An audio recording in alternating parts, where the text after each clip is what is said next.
Hi, Chapter 4 Overview with hints to follow. We're going to talk about the balance sheet and the statement of changes in retained earnings, or also called stockholders' equity. So the balance sheet shows the financial position of the company at a certain point in time. It's also called the statement of financial position. This brings up the accounting equation: assets equal liabilities plus owner's equity. This is the starting point for your financial statements. Uh, the assets, liabilities, and owner's liability are also considered the elements of the balance sheet.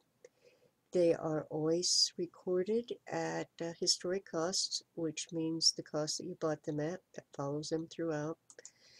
What happens, or what we use a balance sheet for, is to look for the liquidity or the nearness of cash, how quickly we can sell short-term assets to pay for bills, the financial flexibility, the ability to use the resources to adapt to changes if there's a change in climate, economic climate. The other thing is we look at it to see if they can maintain their presence, or if this is a viable, sustainable business. And basically, there's a lot of equations that come out of the um, elements of the balance sheet. There are some limitations to this, though, and there's quite a bit of controversy about the historic cost valuation. What do we do with markets when it goes up, or even when it goes down? How do you reflect that? Many of you know you can mark something down, but you can't mark it up.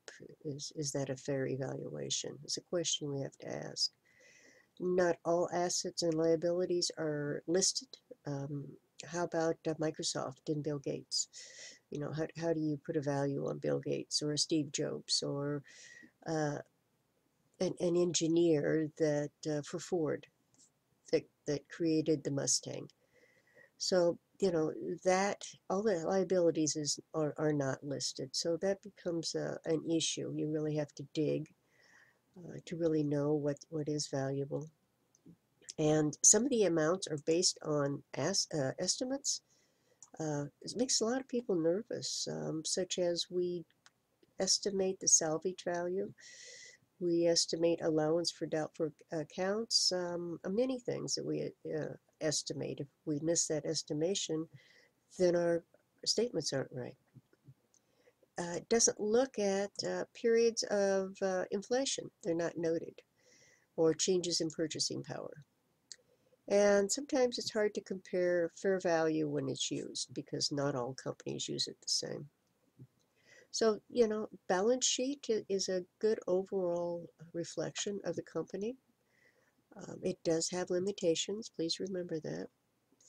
So there are also other statements and other disclosures that need to be put forth for your financial statements. One of them is a statement of changes in stockholders' equity, and its purpose is to show the changes in stockholder equity, and by that we mean capital stock, preferred stock, anything that's in that equity area. And this is done by using a schedule or notes to the financial statement. The intent is to help report on the changes in the financial structure of the company, to help users assess that flexibility that we're talking about up here. Whoops. Let's undo that. Let's make that go back. So this is a kind of a very important part of your financials, so it needs to be disclosed. And it will show investments by the owners. It will show just which would be buying more stock, distribution to the owners, which would be dividends that are paid, and it will show the changes in retained earnings with net income and comprehensive income. We're going to do a little bit of all of this, and we're also going to discuss notes and disclosures to the financial statements. GAAP has some fairly specific things that it would like to have disclosed other than just the numbers. So that is the overview. And now we're going to move on to the hints, which you're going to find in the hints from your instructor found in the assignments to be completed. Thank you. Chapter 14, Overview, Long-Term Liabilities and Receivables. This is a very long and complex chapter, so bear with it. Go with the flow with this one. I'll try to do is move as slowly as we can, but yet get through it. So here we go. Let's give this a whirl. We've got quite a few activities to do, and what we're going to look at is recording a bond. We're going to record it at a premium, a discount, and using the effective interest rate.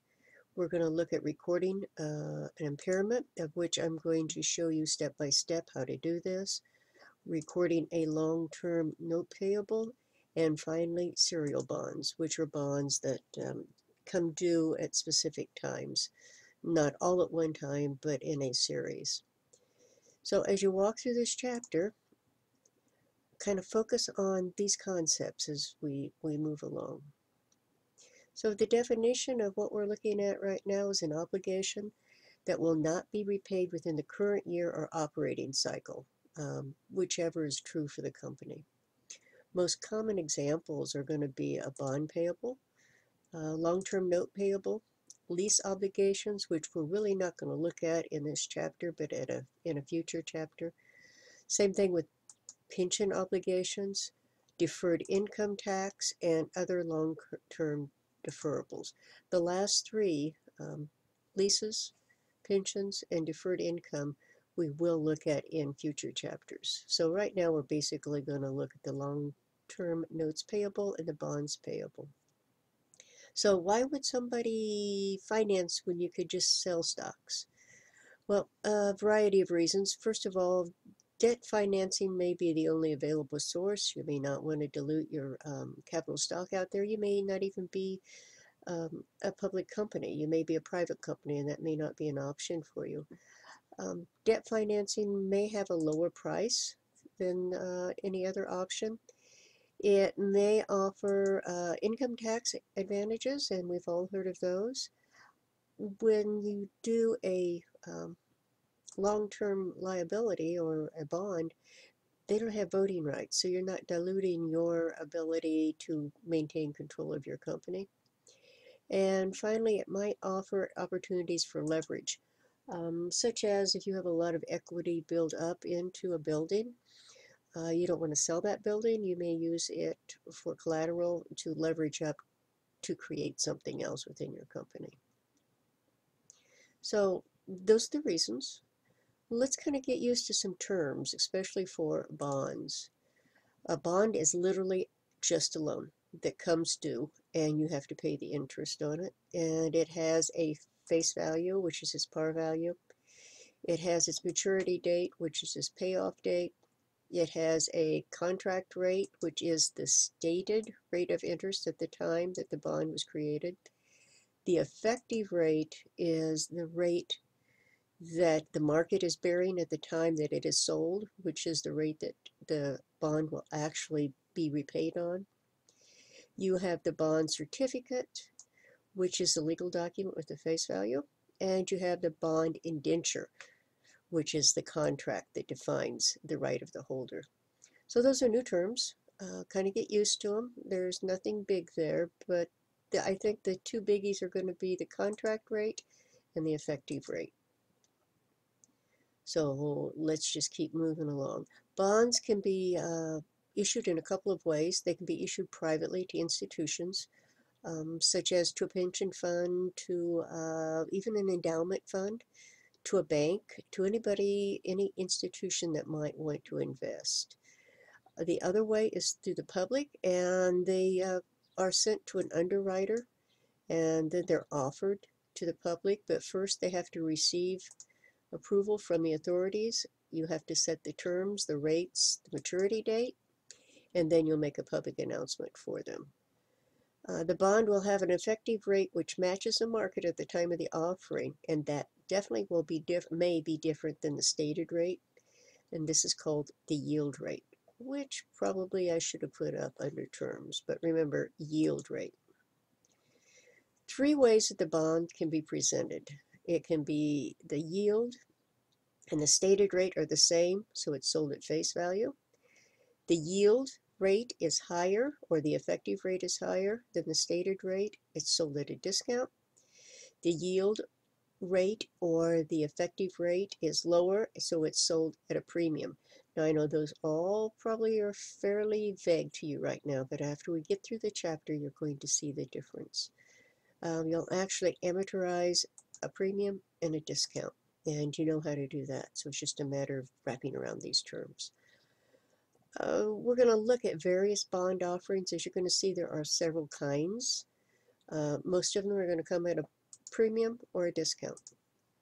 So you're going to be making good use of amortizing premiums and discounts. We will also look at extinguishing bonds, and that doesn't mean using a fire extinguisher on them. That means selling them or paying them off. You're going to look at long-term receivables and impairment of a loan, and you're going to look at serial bonds, which are bonds that come due in installments rather than at one period in time. So that's our chapter. That's what we're going to be looking at. Again, remember to look for these items because those are the ones that we're going to be doing activities on. Thank you.